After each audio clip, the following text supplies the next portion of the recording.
All right. Good evening, everybody. Welcome back to Unraveling the Darkness. Tonight, we've got proof that investigating the unknown doesn't always have to be all shadows and whispers. Joining us tonight is a group that combines a love for the hunt with a passion for good food and great spirits, literally. Please welcome the guys from Booze, Brews, and Barbecues. We're going to dive into their favorite haunts, their most chilling evidence, and maybe find out what pairs best with paranormal investigation. Tonight on Unraveling the Darkness.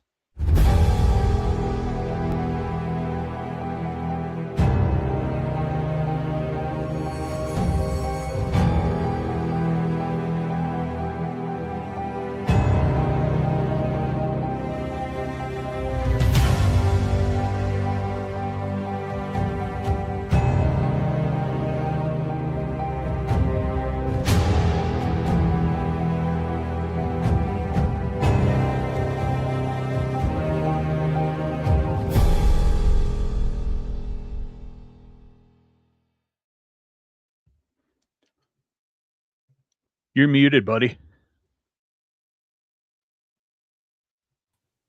Howdy. Howdy. How's it going, man? I'm looking like, where? So it's been a couple of weeks. Like, we didn't do anything over the holiday season. Hope everyone had a good holiday. Yeah, I had to break down my camera and all that for our investigation out in Elk Mountain. Got everything set back up today, so.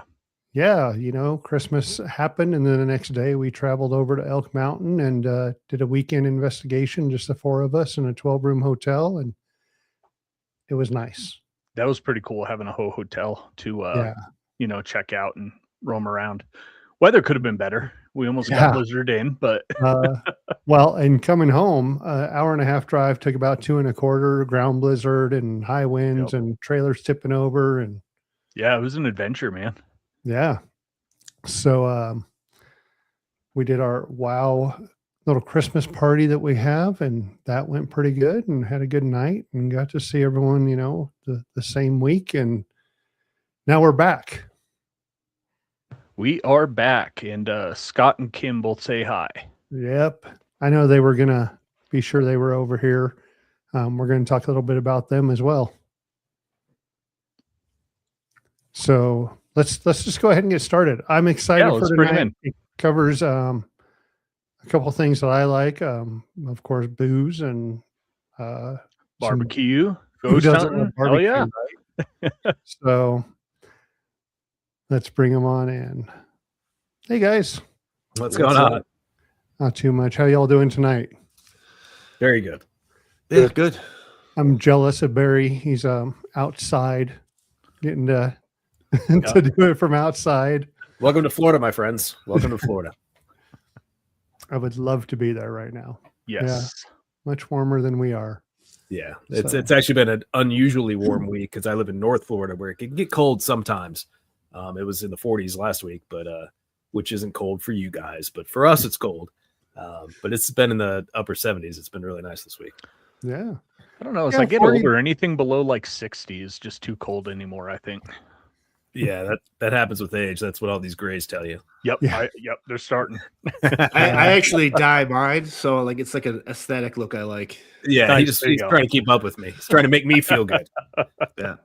I like the cold. I'm from born and raised in Massachusetts. I'll shovel snow shirtless and shorts, and I absolutely adore the cold. So yeah, see, I used to be like that. I was born and raised in Vermont, and so same thing. Yeah. And but you move out to Wyoming, it's a different kind of cold out here because then you're getting like 0, -10, and then you've got the 50-mile-an-hour wind on top of it, so it drops that really quick.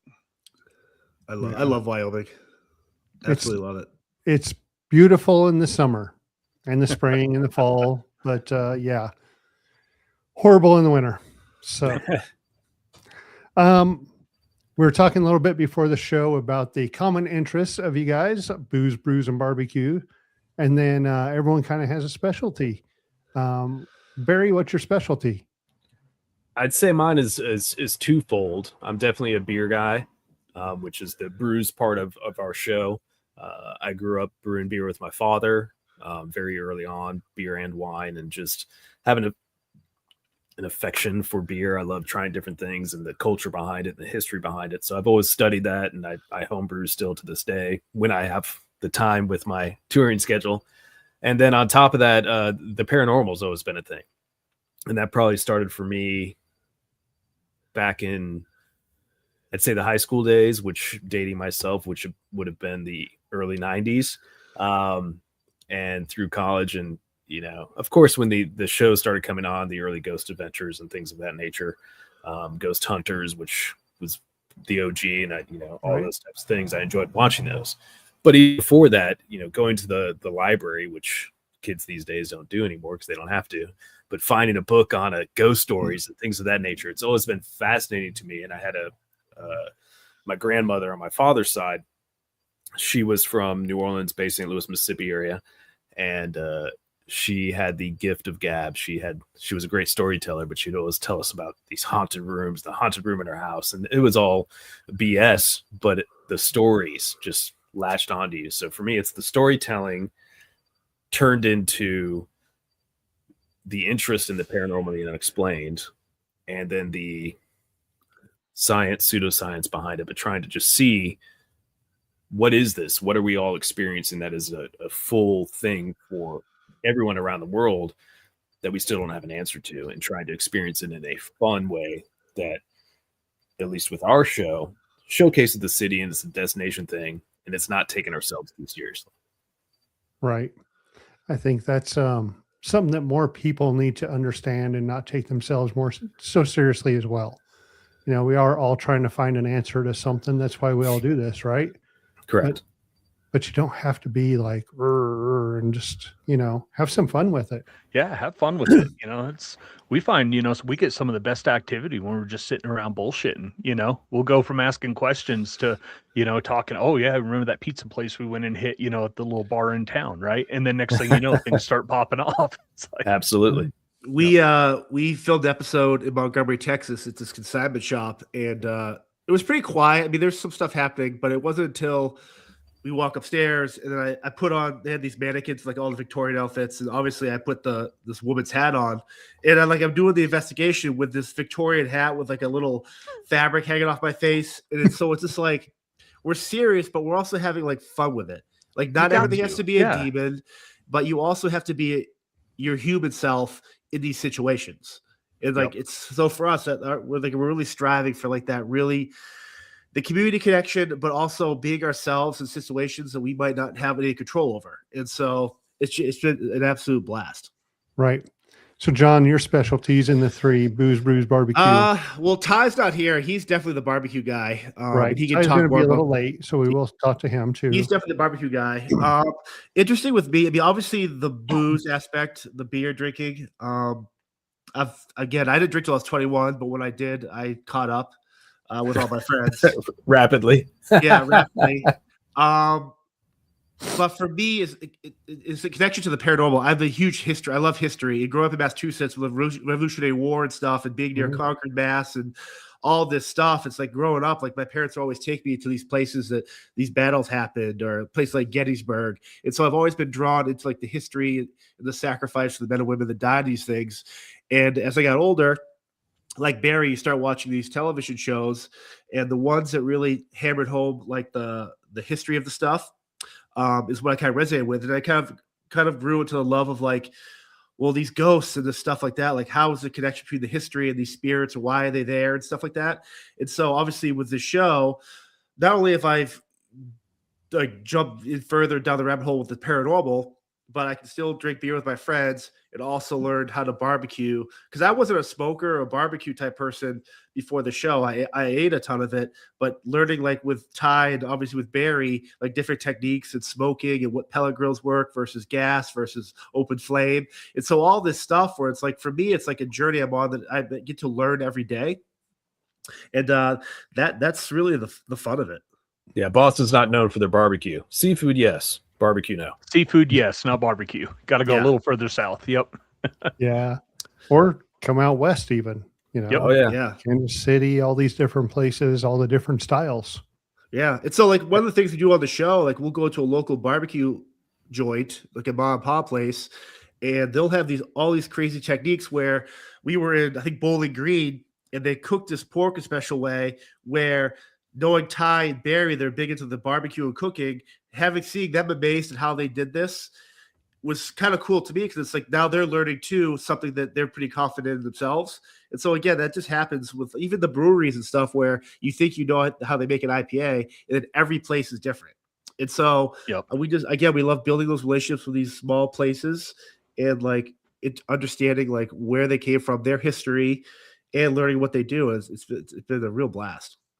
Yeah, if anybody's interested, Monroe County Barbecue, which is a Kentucky style pork barbecue, unlike anything you've ever had. Yeah, the place was called BBQ. Smoky's Barbecue is what it was called. It was just amazing, because it's like you walk in there with, oh, they're going to be smoking pork. And it's like you have no idea when you walk in there what you're seeing. You're just like, oh my God, this is genius. So it's like stuff like that, which is just super rad. Right. And then, so you go to these places, you have a good meal, and then go find a place to investigate. Is that what you're doing? Yeah. So we'll go to a location. We'll pick like a central city. And then if we can find the paranormal location or the barbecue spot, that's where we can kind of base the episode around, because we can find a brewery anywhere, especially these markets. And then a lot of like when we're doing the paranormal stuff, it's like one of those things they never show on shows is like these people have to be eating and drinking.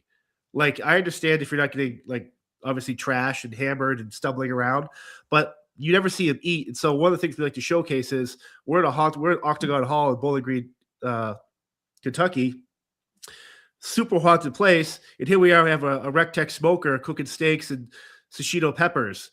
And so it's like, we like to combine all three aspects together organically, where we'll go to a barbecue spot or a local brewery. We'll learn about all their stuff, but they also have local legends and ghost tales they've heard, or their location might have had a ghost situation. And so it ties it around perfectly, where, again, we do these events that happen in these cities where all three facets come together and just break bread together. The paranormal people that own the place, the barbecue people, the beer people, everyone gets along so well, and we just kind of luck out, but just jump in there and just kind of like get to know them. But yeah, it's such a, like when we debrief or we're in our Airbnbs and stuff, as we kind of talk about, we film ourselves talking about the day, we're drinking a Guinness. I mean, that's usually our drink of choice. And but we're kind of like talking about what we experienced, going over some footage. It's just organically us drinking beer, talking about this stuff, or eating late night barbecue. So it's fun how it all kind of connected together like that. Yeah, and it's strange too. I sorry, I didn't mean to cut you off, Aaron. You're good. It's strange too that in quite a few days. So we're just filmed our 8th episode. We want 10 before we release the full series on whatever platform that's going to be. That's still to be determined. But getting back to the point was, we go to these places, and then you come find out that the Airbnb or the VRBO that we're staying in somehow has more activity than the place that we're hunting. And that's been a joy, because we pick them because of the look, the aesthetic, and it might look cool on camera, and it's got enough rooms for all of us, which is, the three of us, myself, John, and Ty, plus 2 camera guys, and maybe a guest or 2. That's kind of what we limit it to. And, going back to the filming of everything is we will never script anything. That's why we probably will never be picked up by Travel Channel or Discovery or whatever, because there will be no scripts. We're going in full bore, just ourselves. Good. I don't need an Apple box. I know I'm short. I'm cool with it. So, what's cool is you run across these occasions where we're in, again, Bowling Green, Kentucky, or Memphis, Tennessee, where the VRBO probably was a little more active or a little more haunting, maybe not haunted, but haunting than the place we're actually trying to go. Right. No, we understand. We spent 3 nights in, Yates Little Center, town in Kansas. Yates Center. Like 1,300 people. And yeah, we got an Airbnb. It was like this old house in town. And yeah, more activity in that than we had where we rented to go investigate. Yeah, so we totally understand that. Yeah, it's really cool. More history in that building than the other one. Like the local judge from 1800 to 1920 owned it, and then his secretary bought it. And like just a cool, you never know where you're going to run into that stuff. Right. Right. So we were when we stayed at this Airbnb in Memphis, that's where Zach, the guitar player in Shinedown, lives. His family's from and everything like that. And we're staying there, and we're getting crazy spirit box sessions, just stuff moving around. We're hearing crazy knocks. And it wasn't until like a couple weeks later we see Zach's mom backstage at a show, and she's like, "Where'd you guys stay at the Airbnb?" Because she loves fan of paranormal. We want to get her on an episode, but she'll never jump on camera. She hates that aspect of it. But we're telling her where, And she's a character. Yes, she's amazing. And we're telling her where she stayed. She's like, "That house?" And we're like, "Yeah." She goes, "That place is effed. Like that place has so much dark energy. It's in a bad part of town." And here we are just picking it because it's got a cool kitchen. The lighting's cool. And it was one of the most surreal experiences. That episode, we actually had Dave Spinks with us. And we're going through old footage from the previous episode. And then we set up a box on the kitchen table. And this thing is like saying stuff like on command and reacting on command and saying names and stuff, where it's just like, it was just awesome because we weren't, I think when you jump into like we did, you think that every haunted location based on other people's experiences would be haunted. But when you go into a location not looking for ghosts or trying to dig into that stuff, we find it like that.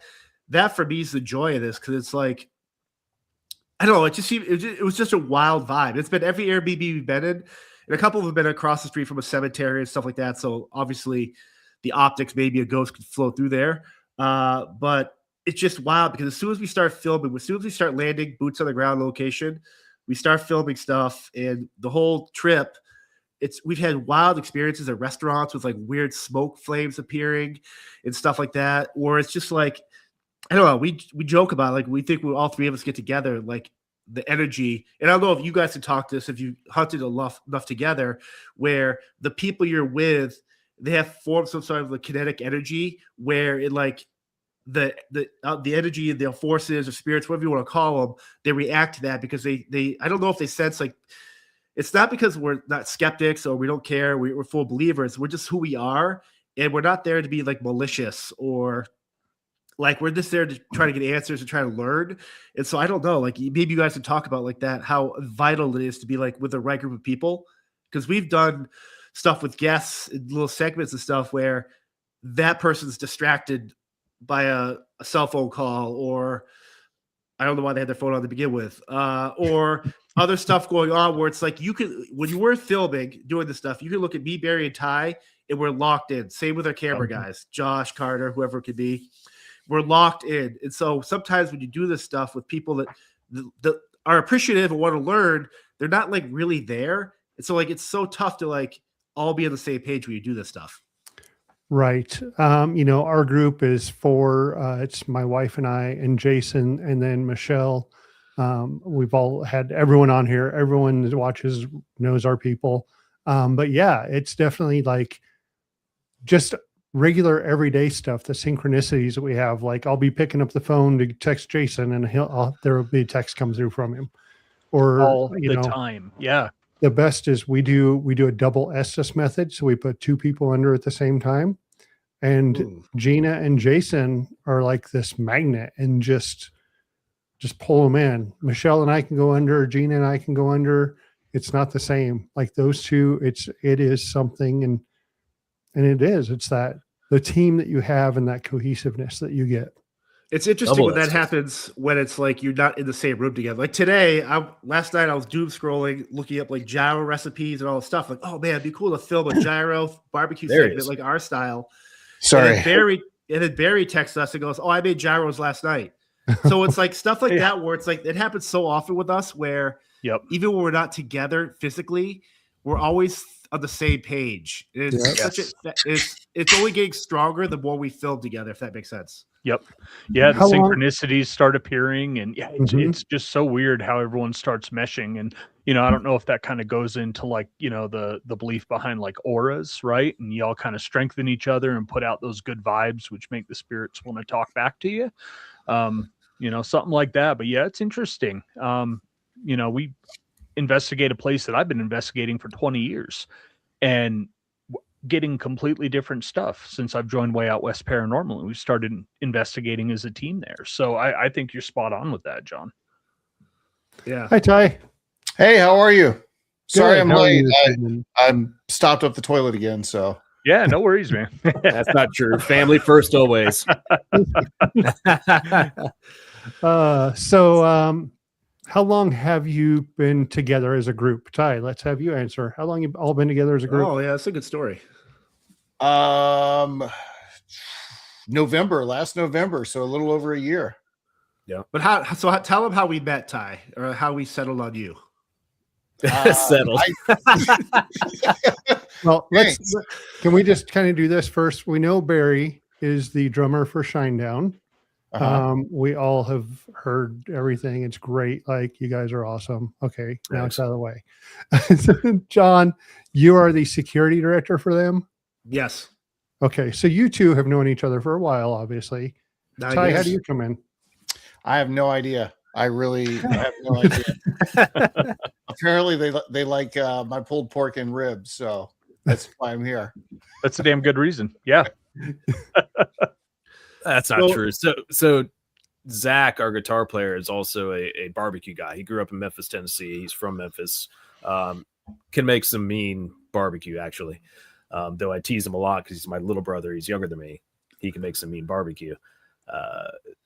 Somehow between him and social media and everything else, Ty was invited to come out and hang out with us on a show day, and not the best weather conditions. And our grill was pretty dirty at the time, but he came out and cooked for us anyway.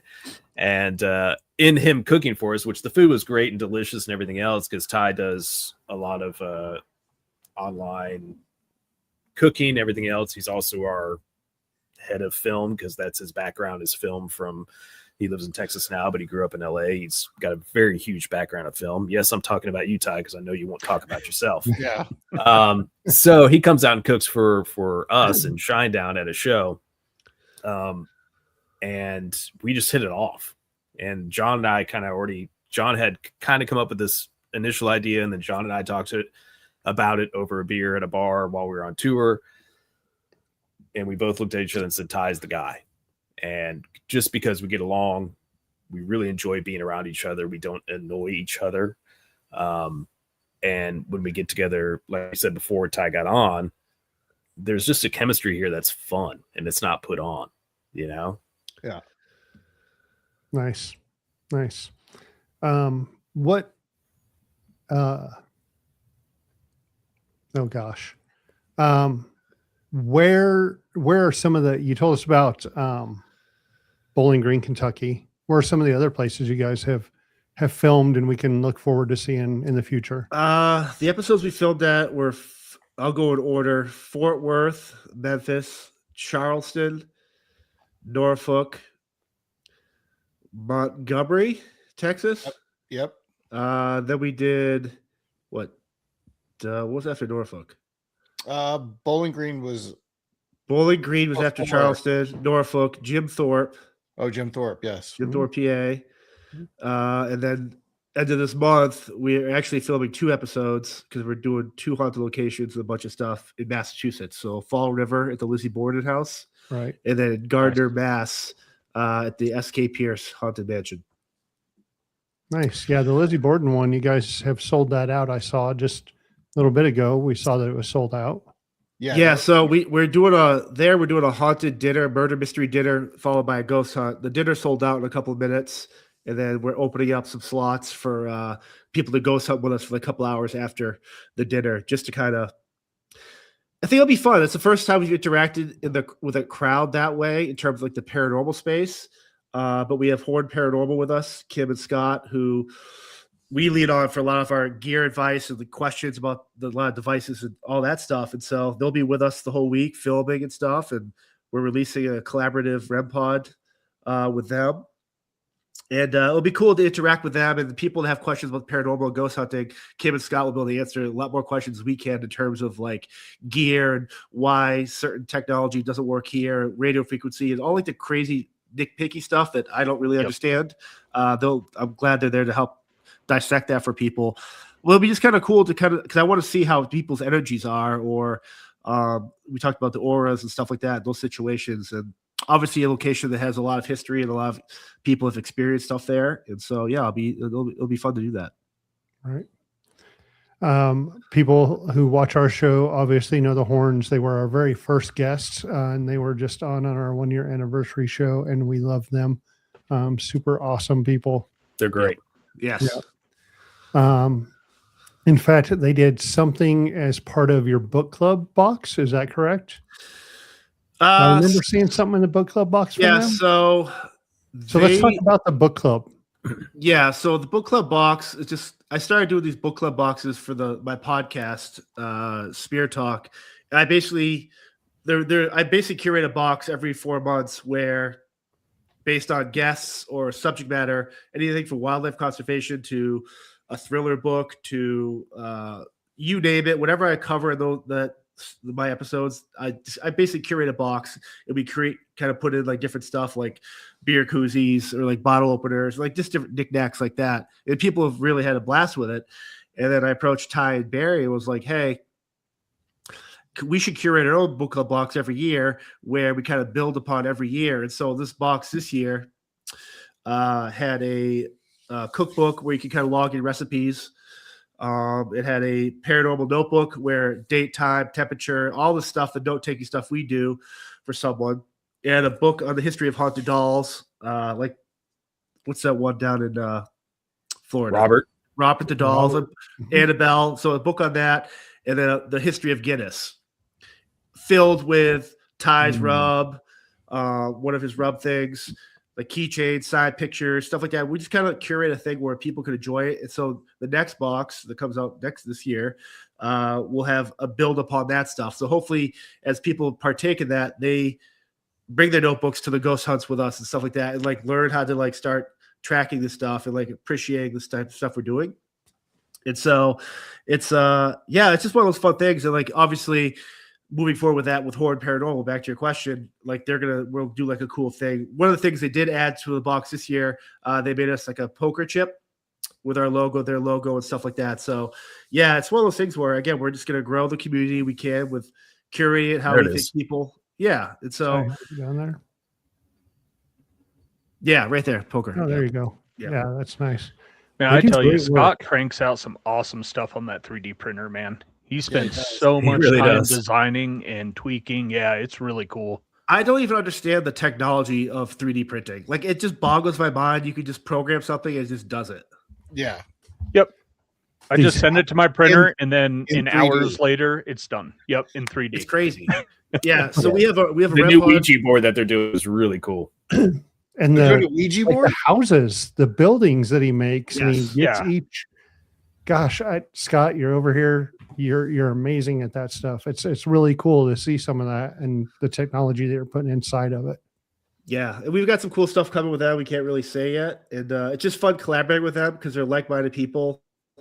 Where we have fun with it, and their goal too is to have fun and learn. And we always joke where it's like this paranormal space, and you guys can probably attest to this when you guys do like your conventions and work with other people and stuff, where you're just like, there's so much pretentiousness and ego in this field where at the end of the day, like I wish John would lose his ego. I'm gonna be, what I was gonna say, we all have an ego. Won't stop talking, for God's sake. But I don't screw it. I'm not gonna say it. You egomaniac. I'm done. Are you the one they pick on? They try to pick on me, but since I'm bigger, I don't really let it bother me. It's typically me that they pick on. There's always one. It's me. I get called the old guy all the time, so it's actually all three of us. Ty is the guy after we've been drinking all ghost hunting. He will go up to bed at like 2 a.m. and we'll start watching Cops with the lights on, 100%. Just try to sleep while we're downstairs causing chaos. And it's like 100%. Yeah, at home. Yeah, but then we'll be up drinking super late. We'll wake up to Ty ironing his dress shirts for the ghost hunt. Yeah. So it's like we can't have it. Got to look good, right? You don't want wrinkles. So with the 8 or 10 places you're now investigating, my question is going to be for each of you, what place has been your favorite place to investigate so far? Or not even what's going to be in your episodes if you have somewhere. Ty? Barry? Oh, yeah, I'll go. 2-part answer. Probably the place I enjoyed the most with the ones we've done so far, and it maybe not the most active was Miss Molly's, because that was the first one we did. And the three of us being so new to each other and new to how we were going to format this and how we were going to do it. I have a history of doing paranormal investigations, but doing it on camera and doing it with these guys, it was like, what are we doing? And everything that could go wrong went wrong in the best way possible. So that's probably my favorite that we've done so far. The one I'm looking most forward to is when we finally get here in Florida, North Florida. I'd really want to get into St. Augustine. Though it's, that obviously it's the oldest city in the country. Yep. But there's a lot there that hasn't been tapped into. There's been a lot that's been tapped into, but there's a lot that hasn't been. So I look forward to that. And honestly, anytime I get to spend the time outside of shine down my quote unquote real job and spend time with these guys, it's a lot of fun, and it's a passion project, which makes it a really happy place for me. Nice. Ty, how about you? I'm gonna piggyback on Miss Molly's too, for the same reasons. That was the first time we all got together and kind of did this thing. So I feel like we kind of figured it out, and we're still working on it and figuring it out as we go. And each one is different. And Miss Molly's would be number one. I think the next one after that would be Octagon Hall. That was a trip. I think everything happened in that place. Yeah. Yes, it did. All of it happened. So that was pretty fun. I don't know if that one was fun, but It was fun. it was kind of fun. Kind of spoils you when you go somewhere else and you're just waiting for, more to happen when you have a Yep. place like that, though. Yeah, if you guys have a chance to go to Octagon Hall, please go. Not only is the history there unbelievable, but it's a special place. And Beth, the caretaker there, is salt of the earth. Super awesome. So, John, I think it's safe to say Miss Molly's and Octagon Hall, but deep down, I had the most fun in Memphis for the sheer fact that the amount of inside jokes we had that came from that. And here's the other thing too that you'll see in the episode.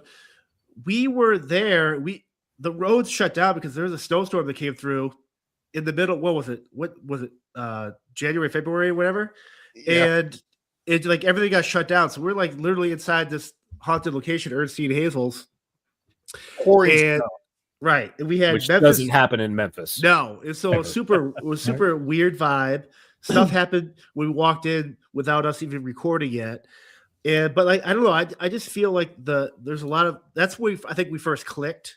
We got the first one out of the way, and we kind of like started realizing how our humor could organically play into the episodes.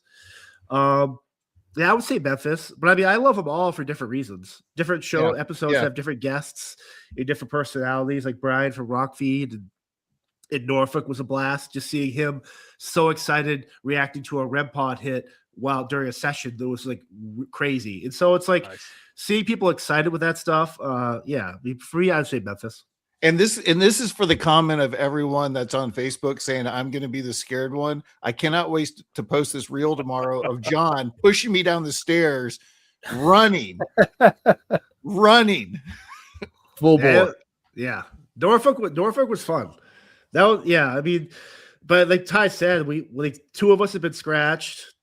There's been some crazy stuff that's happened that we try. And one of the cool things to us, like we're trying to be like, we first start the episode, we're like, well, maybe because we had our phones on, so put the phones in airplane mode to shut them off, or is this gear affecting this gear if it's a camera or like a voice thing, or so it's like as we go through the episodes, we're getting better and better at like decluttering the old chaos. Where are we trying to figure out the unknown? So why make it worse with our own absentees or just whatever our mistakes? And so again, it's it's funny because it's like we all react differently to different stuff, and it's like when you don't know what's behind you or there's something there, like how do you like for me, I'd rather be in a situation where I'm face to face with a human being and I got to fight my way through that person. But when you have to deal with something like a door opening behind you and I have to push Ty out of the way and he breaks his ankle, like I'm going to do it because I don't know what's coming after me. I think, we've been filming for a couple of years now, and we learn something new every time. And every location isn't the same. So you're trying to change stuff and you're trying to get a different look, or you're trying to figure out how to film what's going on. It's pretty tough. I don't think everyone realizes what it takes to do that and catch stuff too. Yeah, it's hard to film something you can't see, and then trying to time, getting shots of the people investigating, going over to, equipment going off and making that cohesive, right? And I think its own set of challenges. You almost have to think about it in the way too. It's like if you were going to somebody's house, how do those people react to you when, unlike going to someone else's house, how do they react? You know what I mean? And, like the jail was different. Like nothing really happened until it happened when we were in Jim Thorpe. And I think each place has its own way of kind of showing you what's there. Like how often, like for a question for Jason, Aaron, like how often do you guys do an investigation? You're like, I didn't capture. Can we swear on here? Yeah, go for it. Oh, cool. Like if you guys do an investigation, you're like, man, we didn't capture shit. But then you go back, listen to the footage, and you hear stuff. Like, how often does it happen with you guys? Because sometimes we leave location, like we didn't capture it, and then Ty will go through the editing, like, holy crap, guys, like this actually said this, or like how often do you guys have to deal with that? Yeah, I think you're doing that everywhere.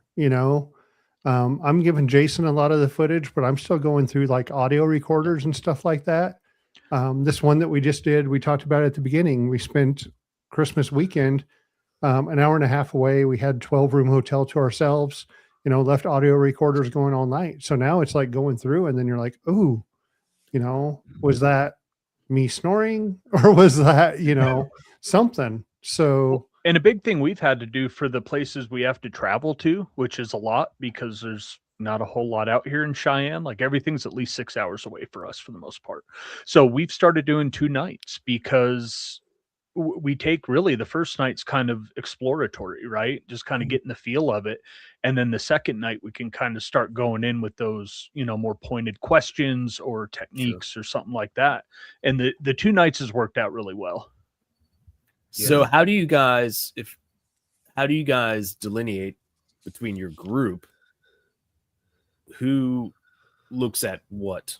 Whether I'm the video guy, I'm looking at the video, I'm the audio guy, I'm looking at the audio, I'm the person going over everything else, because I think that's something I say this we struggle with, because Ty takes a brunt of a lot of it because one, he's good at it and understands video and audio and stuff like that, and I understand audio. But how do you guys divide that amongst yourselves to conquer it in the best way? We're kind of the same way right now. We'd like to spread that out, and get everyone to do something. Of course, we're all working 40-hour week jobs just like everyone else. I mean, this isn't what we do. Right. So Jason has really, dove into the video editing part of it. So he's getting hours and hours of footage from 4, 5, 6 cameras, from static cameras to the ones, we're taking with us. And then also adjusting that audio as he goes through there, where I really like EVPs, and I'm really an audio guy too. Grew up being a DJ at a roller rink and this kind of stuff. And so, I like sitting and listening to those hours, but now it's hours, right. So it's something we're still dealing with, even as a group, a few years old, 2020. But it's still something that we still have a hard time trying to split up. That's how it is. Well, and it's hard because, as everyone, here knows, but I mean, you've got a 10-hour investigation, and say maybe 3 audio recorders sent out. That's 30 hours audio you're now going through. It's not, that takes a lot of time. I've tried some programming stuff to go through and, do it programmatically. And I've had some luck with video, nothing with audio yet, but, trying things like that to kind of automate the process a little bit and give me like timestamps to go look at. But yeah, it's a lot. Mm-hmm. So have you incorporated AI in any of it? Like, okay, I'm going to take this audio, I'm going to put it into AI and say, hey, can you find any voice anomalies that aren't the 4 voices in the room? Yeah, that's one of my next projects I'm going to dive into. So right now it's just straight Python. So just, using libraries, no AI, and just, looking at light levels in the video, right?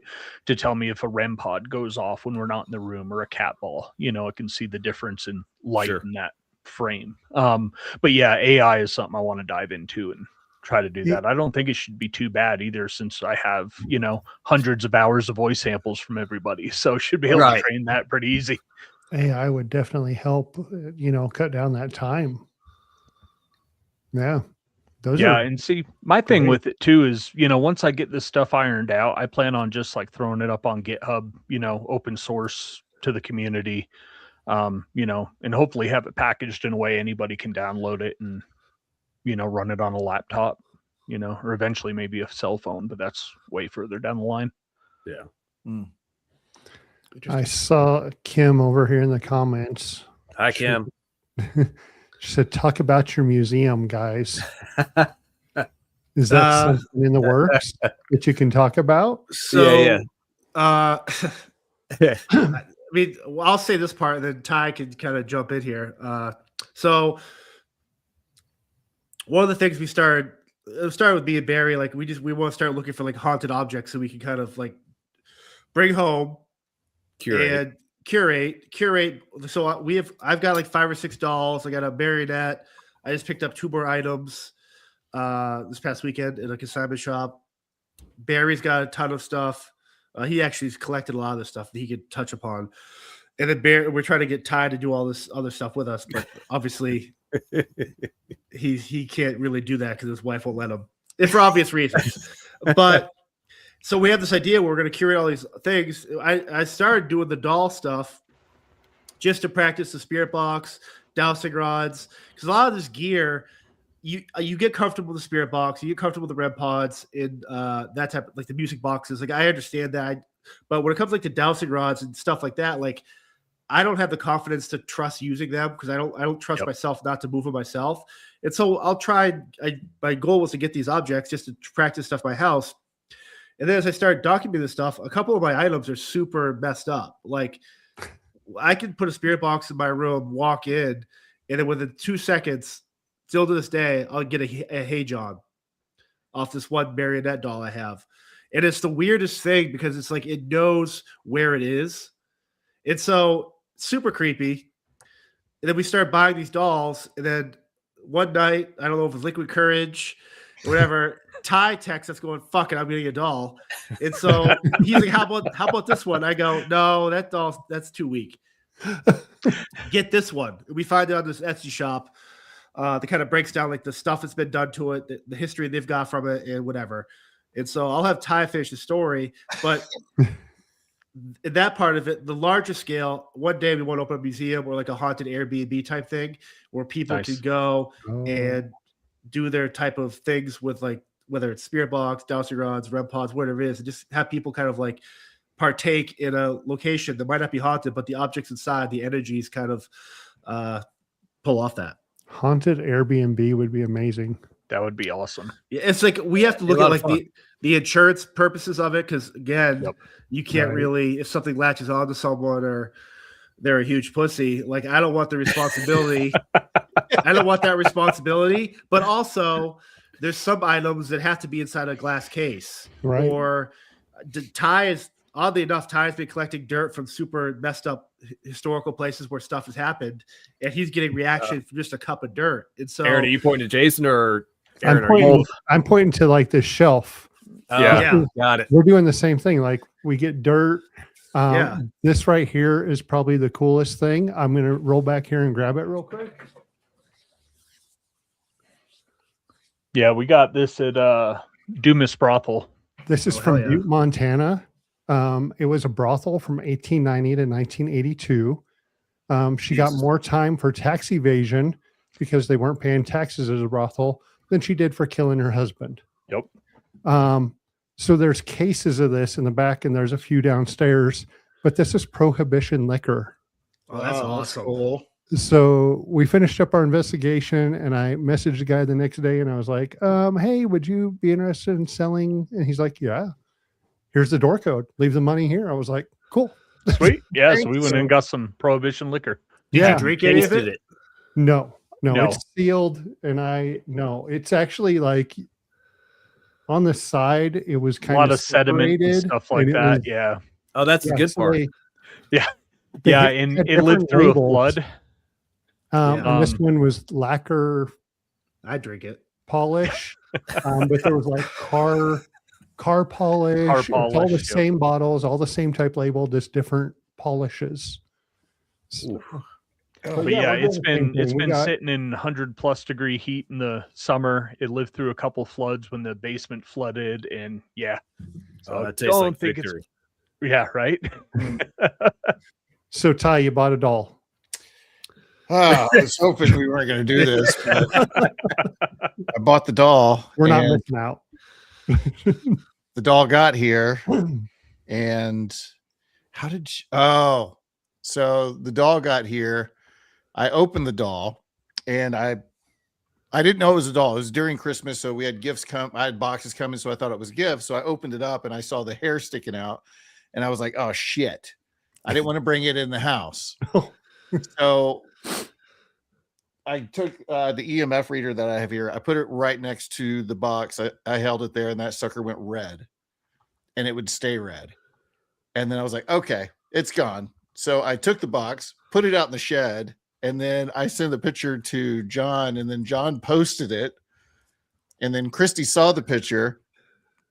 And boy, Christy being his wife. Christy being my wife. And whew, she lit me up pretty good. Because that was her one rule is do not have a doll here. Like I can collect other stuff, but do not have a doll here. She doesn't like the dolls. So immediately shipped it to Barry the very next day. So Barry has Tobias. I have Tobias. He is safely in my drum studio. If you guys want, I can go grab Tobias so you can see him if you want. Yeah, We'd let's love see to him. see him. Yeah, let me go grab him. Give me a couple of minutes. Yeah. So John, while Barry's stepping away, I know you said, you've bought some on Etsy where they kind of tell you, the research they've done on this doll and give you a little background. Have you gotten any, without like the research being done, how do you feel out buying something? So this I bought this Harlequin doll. I was in this consignment shop, just opened up by me, and like I'm walking around. It's got a bunch of like the penny candy type stuff, and then people's like handmade soaps. But they've also got like estate sale stuff. So I'm going around this corner, and I from my peripheral, I feel like I have to turn my head. Like I don't see anything or like a shadow or anything, but I feel like I gotta turn my head. As soon as I turn my head at the top of the stairs, I just see the top of this Harlequin doll. It was a shirtless man going, "Hey, John." Yeah. He wants a Slim Jim. Over here. So I walk up there, I look at it, I'm like, I need to get this. I just had a vibe with it. And so I had a vibe with it. I bring it home. We start researching where it was made, like what company. The Barry starts logging the details. I do a spirit box session. It would right off the rip. This thing says, "Hi, John." And it starts talking like starts answering stuff in commands, like how many fingers I'm holding up. It says it and like all this weird stuff. And it's got like a music crank in the back of it. And so I was like, just to kind of interact with it, I'm like, "Hey, if I play your music, will that make you happy?" And it says, "Yes, please." I twist the music and it plays through. It's like a 20-second little wind up thing that plays through. And then every time I do it with that, when I play the music, it gets more active. And so I don't know what the history of it is. Like we know who made it. I'm trying to get information on the actual estate sale per se. But every time I touch this thing, I feel there's like a heaviness to it, as opposed to other items I have that are reacting, but there's almost like a happiness to it, like a happy spirit type thing. This thing is super heavy in a weird sense, because when you look at it, it's like that famous Jesus painting where the eyes can always look at you no matter what angle you're at. And so it's a great thing, but like items like that, we'd love to like display and put out there where people can do their own tests with it and just kind of just see what they feel. Like Kim and Scott, they've went through all the footage with us and they're like just blown away by like the stuff it says that you don't miss. You miss the first time playing through where you're like, "Oh my God," it actually said how old it is, where it's from. And then one of the times I did it, like, "How do you like it staying here?" or whatever. And it goes, it goes, I go, do you know where you are? And it goes, your office. It literally says your office. Wow. And so it's like stuff like that where it's like kind of creepy, kind of like whatever, where I kind of have to be more protective, like the salts, and like actually take this stuff seriously. But yeah, it's just, again, we're collecting these items just to kind of study, and maybe hope one day we're going to curate like a museum Airbnb type thing where people can kind of go and like appreciate this stuff. That's super cool. Like, that had to be pretty unnerving the first time. I mean, you just pull it out and it says your name, so it had to be unnerving. Well, it's one of those things too, because you're by yourself. Normally, when I do this stuff, I'm with Ty, Barry, 2 camera guys, a guest or two, and but now when you're by yourself, like it always feels like there's like a heaviness as soon as I start interacting with it, because it takes like 5 or 6 minutes to kind of warm up. And then once hey, do you want to play your music? I play the music, and the thing just starts talking like crazy. Like it's to the point where it's like you're going to be shocked, because I'm going to bring it to the Massachusetts locations. You're going to be shocked when you talk this thing and it says stuff. There's not even like within seconds, maybe a minute the longest, it'll answer your question. It's the most fully insane intelligent thing. responses. Yes. Yeah. Wow. Now That's news to us. Now, could it be something in this house? Because I live in an 1870s Civil War house. Could it be that a spirit talking to me? But other spirit, the voice is distinct too. And so when I interact with the other objects, that voice never comes through with those other objects. It's only a very distinct voice with that object. I think Kim is excited to see it over there. Yeah, she can't wait. She hates that thing. She's got the worst vibes from it. Oh, all right. Barry's back with Ty's doll. Yeah, so this is Tobias. Tobias apparently has from the stories told, a child that drowned possessing the doll or part of the doll, that tends to be malicious, can create anger, things of that nature. Ty had experiences with this doll. I have not, though I am not very sensitive necessarily, and I also am able to put up a lot of boundaries, rules, limitations when it comes to haunted things, where Ty is learning these things. Obviously, I have more experience in it than Ty does, that kind of thing. So I brought it into my home. I haven't had too much with him, but I like to, when I get a object of this nature that has a history, to kind of put it in its case, give it boundaries, and then let it marinate for a while. I'm not going to investigate right out of the box, because it's a new home for that thing. It's a new home for me, and obviously none of us really know what this energy is. So this is Tobias. I'm being careful because he's got a glass case of emotion. This is Tobias. Obviously, he's guarded right now with a rosary, which I'll take off. Rosary's off. Put a cap all in there. It went off once for my wife when he first came here, and he actually lived out here for a minute because Ty had such an experience with him that he lived outside here on my outdoor kitchen countertop for a few days. And because I got this, thanks, Ty, right before Christmas. And so I am not bringing something into my home that can cause anger, problems, family problems, and mischief during Christmas. Yes. Right. So he stayed outside for a minute, but he's been relatively benign. I haven't had anything. We between the three of us, and this is another story to maybe tell on this or at a later time, there is a mimic situation that has nothing to do with this doll, but has to do with Miss Molly's and our first investigation together, that has been following at least myself and Ty, and I think John a little bit, but there's been a mimic that keeps even in mimicking in our house. What was that, Ty? That even happened in Memphis too, and Bowling Green, yeah. Oh, geez. And in my house a week following ago. you around. Happened in my house a week ago. What? Oh, recently? Yeah, I didn't tell you guys. Oh. Yeah, so this is Tobias. He is I researched the doll, and I'm trying to remember the history on him, but he's not that old. It's porcelain, but 70s, 80s, I believe, if I remember right. 91. Yeah, that's right. It was 91. It was purported to be 70s, but the spirit's from the 1800s. So there's a lot of iffy information on this thing. Yeah. That I don't necessarily believe, but its eyes are haunting. Yes, they are. So what'd your wife say when she was like, "Hey, Tobias," and the cat ball went off? Yeah. So, obviously he's sitting out here in the kitchen, and at this point he is just sitting under the glass by himself, no rosary, no binding or protection upon him. And my wife came out to take the dog out in the morning, and my dog is the slowest dog on the planet. It's an English bulldog. It's going to be a 20-minute excursion to take a shit. So she comes outside. She's like, "Hey, Tobias." And the cat ball that was right here in between his legs went off. Oh. Now, my wife is not part of any of this stuff. She doesn't care. She's a skeptic. She's a scientist. She cares less about this. She thinks we're a bunch of idiots. She comes in the house and goes, "Hey, I got to tell you a story."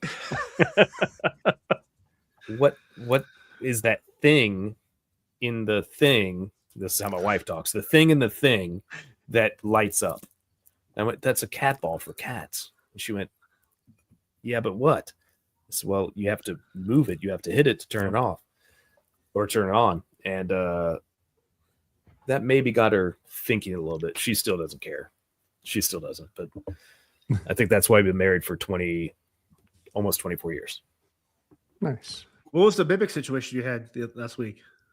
God, you're So selfish. I am a selfish lover. So this is about a week ago. My wife, I love putting my wife to bed. That's just something we've always done. She goes to bed before me. I like to put my wife to bed. So she'll come out of the bathroom when she's ready for bed, and she goes pat, pat, pat, pat, pat, and she pats her feet around the house, comes up to me, and I put her to bed. That's always been her thing for as long as we've been together. Pat, pat, pat, pat, pat is what she says, and she pats her feet around the house. So she's getting ready for bed. I'm in the guest bathroom by the front door, the little half bath or whatever, using the bathroom. And I hear her pat, pat, pat, pat, pat. Like, oh shit, she's ready for bed. So I come out of there and I go towards the bedroom. And I live in a relatively modest 2-story house. It's like 2,500 square feet. It's nothing big. So it's not like I'm running across the house or anything. It's a normal house. And so I hear her and I run over to the bathroom. She's still brushing her teeth. Holy crap. She hasn't come out of the room. Yeah. And she's got a loud voice. John can attest to this. Yes. She's not going to be subtle about anything. She's an Italian from South Florida. There is no subtlety. Yeah. So she's just pat, pat, pat, pat, pat is what I heard in my brain hole. I get into the bathroom. That wasn't her. So that was the last mimic, and this is about a week ago. Interesting. And you all have been That's having something else. mimic. Go to bed, things Tobias. since- Where's Miss Molly's located? Fort Worth. Fort Worth. Yep. Highly recommend. It's just a cool place. Yeah. A lot of history.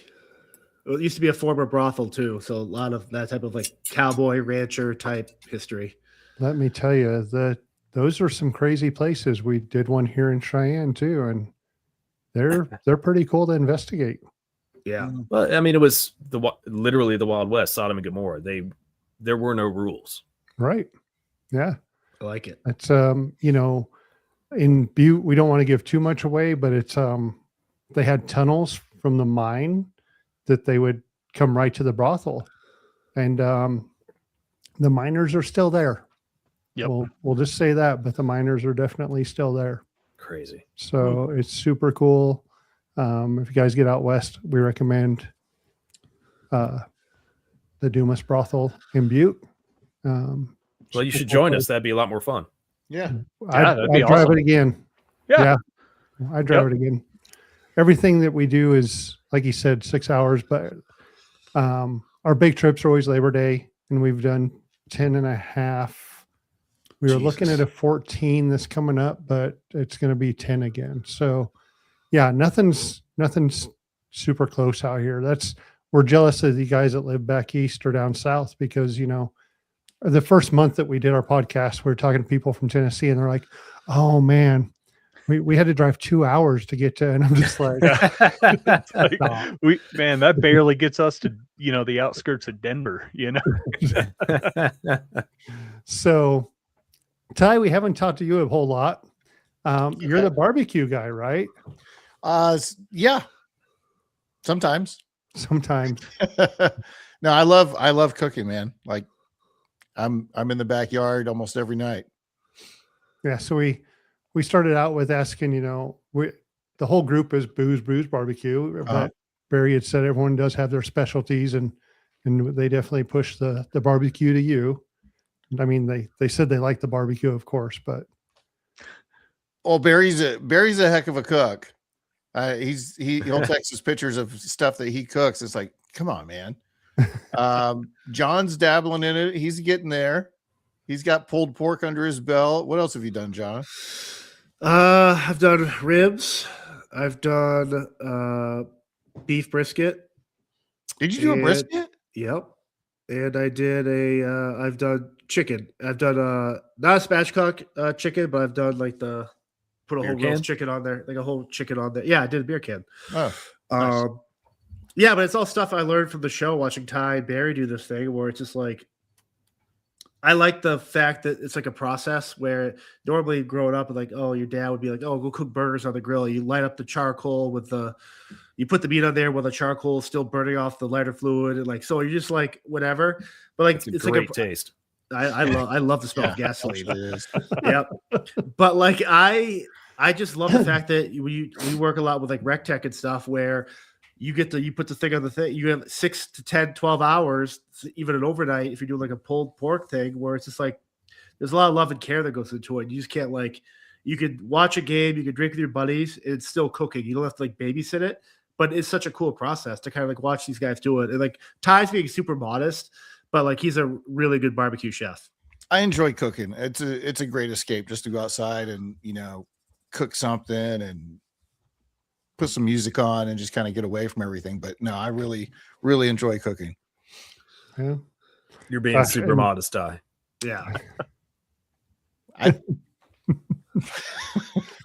is what it is, right? I mean, Ty's got lessons. I mean, if you follow Ty online and stuff, he does some really cool stuff. And the thing I enjoy from Ty, because both he and I love to cook and have a history of cooking, is he's willing to not only experiment with some cool stuff, but he's going to make it look really good. Every single time it's going to come off, it's going to look exactly how it should. And maybe that's because he's got the video background. Whereas I'm just going to bring it off and it's going to taste really good. My presentation is going to be shit. But my food secretly tastes like ass. Wonderful. It looks good now. Oh, with this combination of you guys, I don't think that the food would taste that way and you'd still be around. Fair. Yeah. Oh, any last comments that you guys want to make? We know your Salem thing's coming up, and you've sold out Lizzie Borden. Do you still have tickets? Is the other one? So the murder mystery dinner is sold. That sold out in a couple of minutes. There's still some slots available as of an hour ago for the 2 ghost hunts afterwards in the house. The Salem event, I think there's maybe 9 or 10 tickets left to that. VIP cleared out of that. That's for the brewery, correct? That brewery, that's Each Regiment Brewery in Salem, where we'll be doing a Q&A. We'll be doing guest pouring the beer for people, and there's karaoke there. Like we'll have a lot of cool stuff. Like our events are like, we've realized that like with us bringing the community together, that's a huge aspect of what we do. It's like we have people from other cities we've done this in, they're coming up for this event just because they know how fun the events are. And so that's awesome. A testament to our fan base and people that love just 3 dudes being themselves unapologetically at times. And I think that's our goal for our show is to do something that, sure, people have had cooking shows, they've had beer shows, they've had the paranormal shows, but combine it in a way where it doesn't feel pretentious, there's no ego, and you're going to learn something. Mm-hmm. You're going to, whether it's a historical thing or the history of location or a new way to brew beer or a new way to cook a steak or smoke a ostrich. Or you can make fun of us, which is great. Yeah, right. So that's the thing too. It's like we're here for the laughs, and so yeah, we're not here to replace anyone or replace anything. We're here to provide entertainment and a new outlet for people who want something different, that aren't afraid to be themselves. With, again, like Barry said at the beginning, we have no scripts. We don't tell the locals to act a certain way, what to say, how to act. When we're filming at a restaurant, we did this one thing in Bowling Green. We're hanging with John Fred from the drummer from Blackstone Cherry. We're talking about the barbecue, and Dave Spinks is there and all the stuff. And one of the workers is changing the trash bag behind us. And a normal loudly. So distractingly, So where funny. John, Fred, and Dave are trying to be serious, me, Ty, and Barry are laughing because it's like, how do they not hear this? Any other show would not put that out there. They'd cut that. That's part of the episode, because we're humans dealing with other humans. Like we like the chaos of that. And so that's what's really fun about this. Yeah. Yeah, just got to have a good time with everything, right? Well, Yeah, you can't that's how take we yourself do- too seriously. You cannot. Right. You can't. And this may be serious concepts at times. Right. It can be some dark things and things like that at times. But nobody on this screen or nobody watching the screen has an answer. So shut up and have fun. Yes. There you go. We're gonna quote you on that. Yeah. Please do. Very shut up and have fun. Yeah. But, Life's about that's- having fun. It's too short. Hell yeah. And that's kind of why we chose to do a live show versus, a pre-recorded that gets edited down, is, just catching the honesty with people and those moments that happen through conversation. We don't want those edited out in any sort of way, because, you miss out on the true spirit of things, I think, when you do that. Agreed. Yeah. 100%. Yeah. Guys, it's been super awesome having you on. We Thank you. will have your stuff on our page, be promoting that stuff. Yeah. Glad we finally got to connect and talk like this. It's been a good hour. Thanks for coming on. Yeah. Thanks for And like- having us. Thanks, Yeah. guys. and like Yeah, Barry forward said, We're looking Oh forward no, I to was just seeing going to some- say, thanks to the video Horns from for Massachusetts. bringing us all together too. Yeah. Absolutely. Yes. I know, It wa- John, when I reach out to you, I'm going to tell on Kim just a little bit. Kim's like, hey, John reached out to me and asked how you guys were and if you guys were all right. And I said, you suck. I was like, and she's like, no, you guys were great. Like, I was like, I knew she wouldn't. well, They're it's funny such because, good again, people. with Scott and Kim, they've been doing this for much longer than a lot of people have. And so when people reach out to us, like, obviously we know who the Zach Baggins are, or the Dave Schraders, or some of these other characters.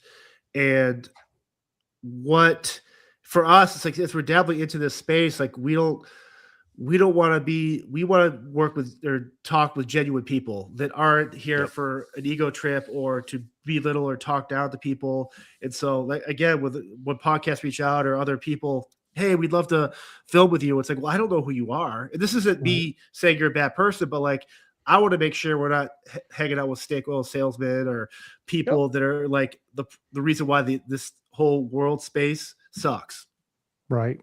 Well, Say it No, like and you I really mean think- it there, John. Yep. it's true. Yeah, there's I think so I much think it's drama good in the vetting- paranormal field. It's Yeah. ridiculous. And I think, it's on the coast and we're on this side of the Mississippi. We did, just to throw this out there, we did a collab event where we invited 13 teams from Torrington, Wyoming to Colorado Springs, Colorado to come and investigate at our home haunt. Jason's a member at the Knights of Pythias, and we put those invitations out and they came up here and we had a little spread for them and they got to wander the place and investigate. And it was about us making contacts and meeting the people Yeah. that are in our area that we can do stuff with, yeah, like we And don't if you're have if to you were compete, douchey, then we don't want to be around you. Yep. So Yeah, but if you can meet more people that are trying to learn something, you might learn something from them too, and you can just share Yes. information. and that was it. And That that's was the it. world. Yep. We told everyone as they Yep. came in, don't hang out with your team, just your team. Mingle. Like there's Yep. all these teams here.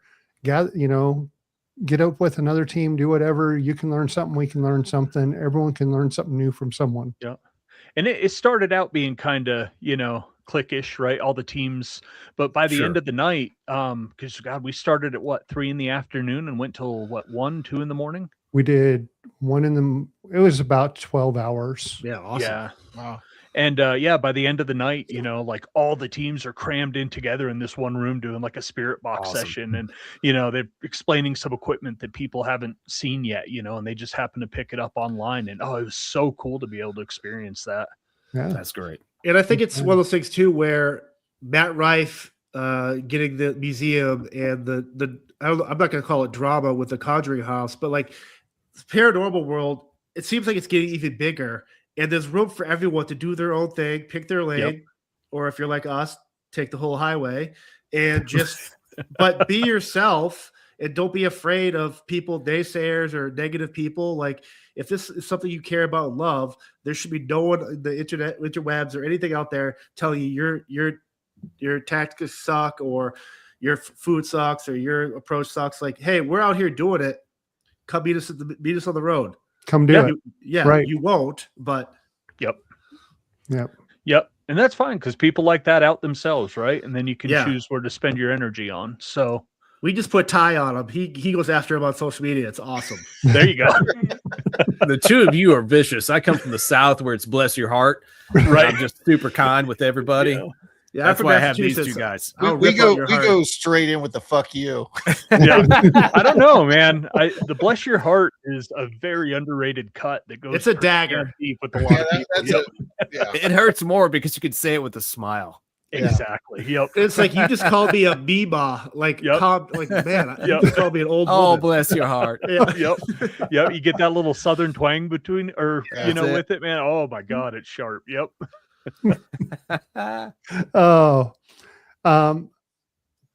This has been great, guys. Thank you so much again. The horns, thank you for horns. being over here and throwing some stuff out for us. I'm sure these guys can't wait to meet up with you out there in Massachusetts, and we'll be looking forward to seeing some stuff. Yeah, can't wait to see you guys' episodes. So we'll keep an eye out for them. We'll share them. Yeah. And we'll come out your way too and do stuff with you guys. As soon as Ty has a few more grays because he's doing all the hard work. Yeah. I was fully dark a year ago. Well, we'll make it easy on y'all to come out. You should see his pubic hair. Yeah. Surprised we haven't yet. I know what you're thinking. Shaved. Is it a heart? Yes. It looks like a corgi's asshole. I was going to say a tasteful landing strip, right? When he's hard, it looks like a REM pod going on. Red rocket. Sorry, folks. I painted each ball a different color. Yeah. On that note, I apologize. Holy shit. That went off the rails. We're going to throw you guys in the green room. We're going to finish up the show, and then we'll come chat with you again real quick. Awesome. Cool. Yeah. Hey, it was great meeting you all. Thanks a lot. You too, guys. Oh, my goodness. We got to get to an event. Those guys are going to be awesome. They're going to go far in this field and do stuff. It's and their events are going to be great. You can already tell. Yeah, Kim like and we Scott. said before, I love seeing people that have fun with this stuff, man. Like I said, yeah, you can deal with some dark stuff, right? That can creep in, but you don't have to take yourself too seriously. And that's one thing I love about you guys is we have some damn fun when we go out, man. We're laughing, we're joking, taking shots at each other. I've got some good ones of you on this episode I'm editing right now, so they're gonna, Yep. We got a couple with you, but we all share the load. So it's your turn. Kim and Scott, I hope you have fun with these guys. And we love seeing the stuff that you're doing collabs with them and can't wait to see more. Yeah. And everyone just make sure to go check them out. brewsboozebarbecue.com. Keep an eye out for their episodes, the book boxes that they're doing. I'm going to look into grabbing one too. I love those kind of things. So I'll be checking out what they have for that. But check them out. Keep an eye out for their episodes. I get the feeling they're going to be funny as hell and really good. Yep. All right. Have a good night, everyone. Thanks all. See you next week. Unraveling the Darkness would like to thank Horn Paranormal Research for sponsoring our show. If you're craving more paranormal content, don't forget to check out our YouTube and Facebook channels at Way Out West Paranormal and Unraveling the Darkness. You can catch all of our episodes of Unraveling the Darkness on Apple Podcasts, Facebook, and YouTube. Be sure to like and subscribe as it helps others find the show and join in on the paranormal fun. Thank you so much for tuning in. Until next time, keep your lights on, stay safe, and remember, the truth is out there, and it might just be closer than you think.